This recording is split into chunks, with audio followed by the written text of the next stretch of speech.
Howard Carter yıllar sonra çabalarının nihayetine ulaşmıştı. İçeri girdiğinde ise 3000 yıldan fazla bir süredir bu mezar odasına giren ilk kişinin kendisi olduğunu biliyordu. Karşısında duran yazınınsa gözünden kaçması mümkün değildi. Duvarda her kim Firavun'un huzurunu bozarsa ölüm onları kanatlarıyla katledecektir yazıyordu. Bu videoda Firavun Tutankamon'un hayatı, mezarının keşfi ve lanetini sizler için derledik.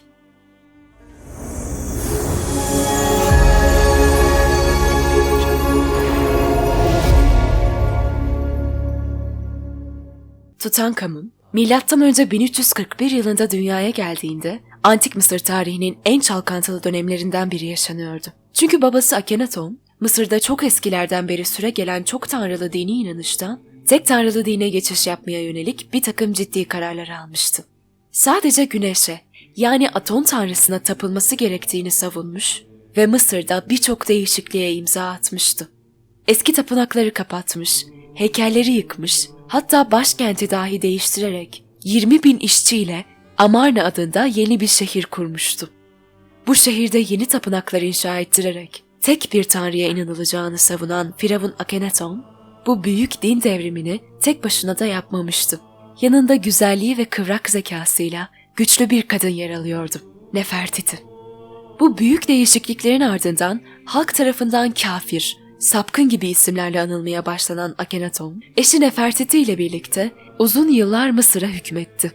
Yaptığı önemli değişiklikler, onu Antik Mısır tarihinin en önemli firavunlarından biri yapmıştı.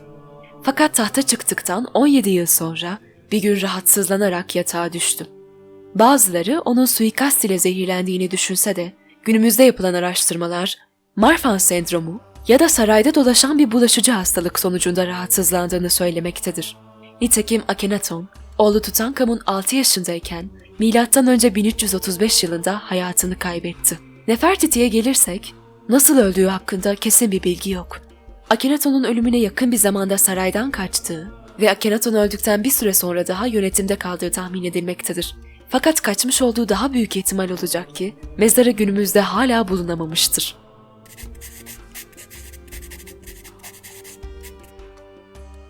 Akhenaton'un Nefertiti ile olan evliliğinden hiç erkek çocuğu dünyaya gelmemişti ve 5 çocuğunun hepsi de kızdı. Akhenaton'un aynı zamanda Nefertiti'den başka bir evliliği daha bulunuyordu. Mısır bilimcilerinin genç kadın ismini verdiği bu kişi aynı zamanda da Akhenaton'un kız kardeşiydi.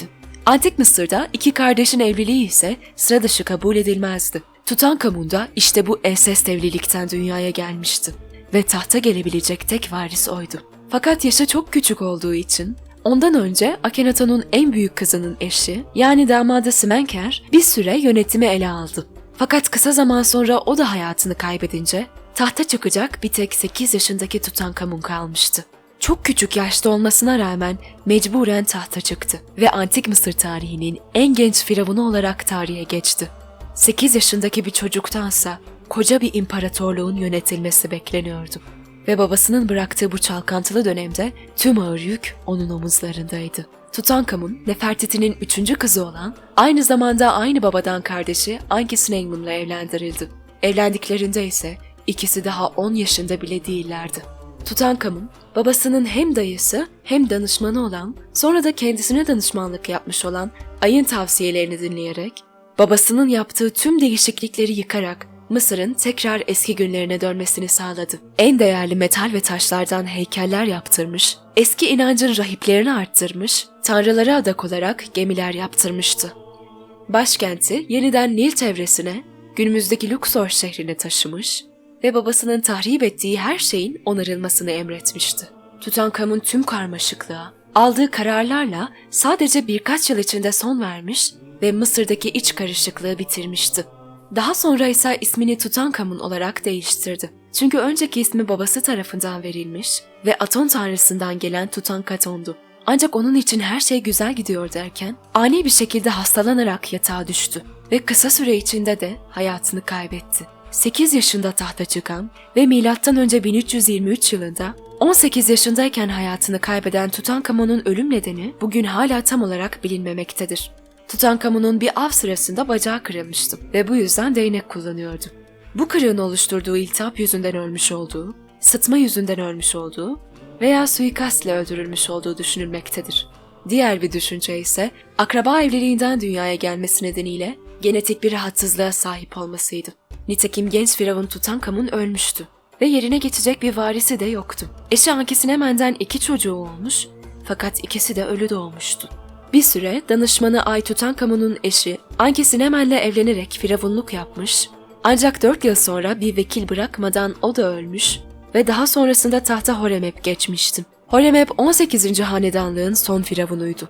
O da arkasında bir vekil bırakamayınca Mısır'da 19. hanedanlık devri başlamış oldu. Başa gelen 1. Ramses, daha sonra oğlu 1. Seti, ondan da sonra onun oğlu olan ve Mısır tarihinin en önemli firavunlarından biri olan 2. Ramses tahta çıkmış ve Mısır'ı tam 66 yıl yönetmişti. Tutankamun'a dönecek olursak, ani ölümü sebebiyle genç firavunun nereye gömüleceği dahi hesaplanamamıştı. Tutankamun ilk önce geleneklere uygun bir şekilde mumyalandı ve diğer dünyada ona eşlik etmesi için birçok eşya ile birlikte som altından bir tabut içerisine defnedildi. Daha sonra ise genç firavun Tutankamun tarihin tozlu raflarında unutulup gitti. Ta ki aradan geçen 3250 yıldan sonra Tutankamun'un mezarı arkeolog Howard Carter tarafından keşfedilene dek. 9 Mayıs 1874 tarihinde Londra'da dünyaya gelen İngiliz arkeolog ve Mısır bilimci Howard Carter, 1903 yılında Mısır Kraliçesi Hatshepsut'un mezarını keşfetti.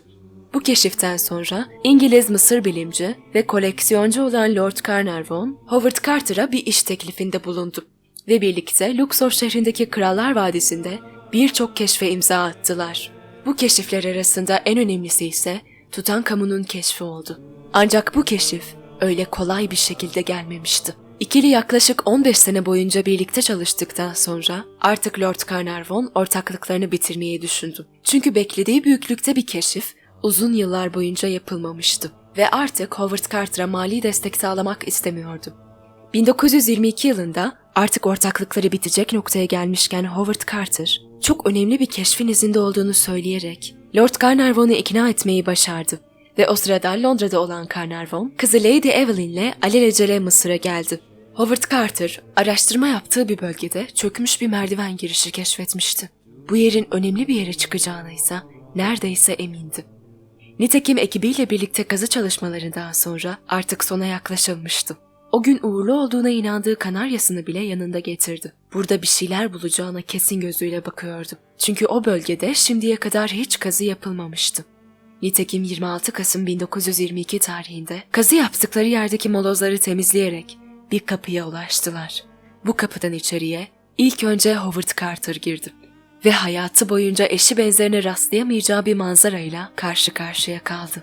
Howard Carter, yaklaşık 3250 yıldır hava girmemiş odaya adımını attığı anda ne kadar büyük bir keşfe imza attıklarını anlamıştı. Çünkü som altından eşyalar giriş bölümünden itibaren başlıyordu. Howard Carter eşyalara kısa bir göz attıktan sonra hemen mezarı aramaya başladı ve diğer odadaki Tutankamun'un mezarına ulaştı. Lahdi açtıklarında som altından bir sandukayla karşılaştılar ve bu sandukanın içinde uzun boylu bir mumya yer alıyordu. Hem de yüzünün üstüne koyulmuş altından bir maskeyle. Etrafındaki her yerde altından olan eşyalar göz kamaştırıyordu. O kadar fazla eşya vardı ki Howard Carter'ın tüm eşyaların detaylı listesini tutması yaklaşık 10 yılını almıştı. Antik Mısır'da ölen firavunlar eşyalarıyla birlikte gömülür ve gittikleri yerde bu eşyaları kullanacağı düşünülürdü. Tutankamun'un mezarında da yaklaşık 5500 adet saf altından eşya vardı. Tutankamun'un hemen yanında mumyalanmış 2 kız çocuğu vardı. Babalarına eşlik etmeleri için yanına koyulmuştu. O sırada Mısır bilimci arkeolog Howard Carter'ın duvardaki yazı dikkatinden kaçmadı. Duvarda, "Her kim firavunun huzurunu bozarsa ölüm onları kanatlarıyla katledecektir" yazıyordu. Ancak Howard Carter bu tehditkar sözün mezar hırsızlarını korkutmak için yazıldığını biliyordu ve ardından dünyanın en büyük keşiflerinden birine imza attığını tüm dünya basınına duyurdu. Ancak bu keşif yüzünden oldukça mutlu olan ekibin üstünü bir süre sonra gölgeler kapladı. Lanet mi, tuzak mı yoksa bir tesadüf mü bilinmez. Orada bulunan ve keşiften sonra mezarı ziyaret eden kişilerin bir kısmı kısa zaman içinde teker teker hayatlarını kaybetti.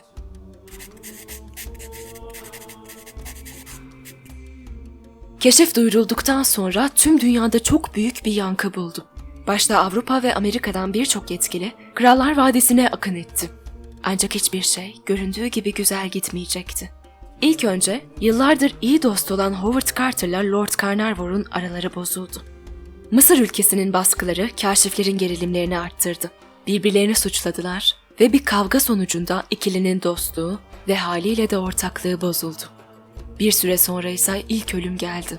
Howard Carter'ın mezara getirdiği uğur getiren kanaryası. Bu kanarya Howard Carter'ın evinde bir kobra tarafından öldürüldü. Kobra yılanı Mısır hükümdarlığının bir simgesiydi. Ve insanlar lanetin başladığı hakkında bir takım dedikodular yaymaya başladı. Keşfin yapıldığı tarihten 3 ay sonra Lord Carnarvon İngiltere'ye gitti ve burada sağlık durumu bir anda kötüleşmeye başladı. Sürekli ateşi çıkıp iniyordu. Daha sonra kendini iyi hissettiğinde Mısır'a geri döndü ve burada geçirdiği ani rahatsızlıklardan sonra 5 Nisan 1923 tarihinde kan zehirlenmesi teşhisiyle hayatını kaybetti. Aynı zamanda Carnarvon'un Londra'daki evinde yaşayan köpeğinin de aynı günler içerisinde öldüğü duyuldu. Keşiften sonra mezarı ziyaret edenlerden biri olan Amerikalı finansçı George J. Gold sıradaki ölen kişiydi. 16 Mayıs 1923 tarihinde zatürreden hayatını kaybetti. Bu birkaç ölüm lanet dedikodularının iyice artmasına neden oldu. Sonra mezarı ziyaret eden Lord Carnarvon'un üvey kardeşi Aubrey Herbert 26 Eylül 1923 tarihinde yine kardeşi gibi kan zehirlenmesinden hayatını kaybetti. İlk yıl içindeki ölümler böyleydi. Ancak ölümlerin ardı sırası kesilmedi. 15 Ocak 1924 tarihinde Tutankamon üzerinde incelemeler yapan radyolog Sir Archibald Douglas hayatını kaybetti. Daha sonrasında keşfin kazı çalışmasında yer alan Arthur Mays, Lord Carnarvon'un diğer üvey kardeşi Mervyn Herbert, Howard Carter'ın asistanı Richard Battle, diğer gerçekleşen ölümlerin bazılarıydı. Ancak tüm bu ani ölümlere karşın keşfi ziyaret eden birçok kişi de hayatlarına normal bir şekilde devam ettiler. Fakat bunlar lanet efsanesinin önünü almaya yetmedi. Howard Carter ise ağır bir ateşlenme geçirmesine rağmen hayatta kalabildi. Ve keşiften çok uzun zaman sonra 2 Mart 1939 tarihinde Londra'da hayatını kaybetti. Peki tüm bu ardı sıra gelen ölümler gerçekten bir lanet miydi? Yoksa bilimsel bir açıklaması var mıydı? Böylesine büyük bir keşfin üstüne bir de lanet olayı eklenince keşif daha da popülerleşti. İlerleyen zamanlarda ise konuyla ilgili birçok film yapıldı ve böylece Antik Mısır günümüzde dünyanın en gizemli medeniyeti haline geldi. Peki bu ölümlerin arkasındaki sır perdesi neydi? Aradan yıllar geçtikten sonra ölümlerin nedenleri hakkında ve Tutankamon'un mezarında bir takım incelemeler yapıldı. İncelemeler sonucunda günümüzde de en fazla kabul gören araştırma, mezar odasıyla herhangi bir şekilde temasa geçen kişilerin ciğerlerinde bir çeşit mantar türünün geliştiği yönündeydi. Vücuda yerleşen bu bakteri, insanlarda yüksek ateşe neden oluyor ve solunum sistemlerini etkileyerek boğulmalarına sebebiyet veriyordu. Konuyla ilgili bilimsel açıklama yapılmıştı. Ortada lanet diye bir şey yoktu. Bunun sebebi bir tür zehirdi diyebiliriz. Fakat ölümlere neden olan bu zehir, mezar odasında yıllar içinde kendi kendine oluşmuştu.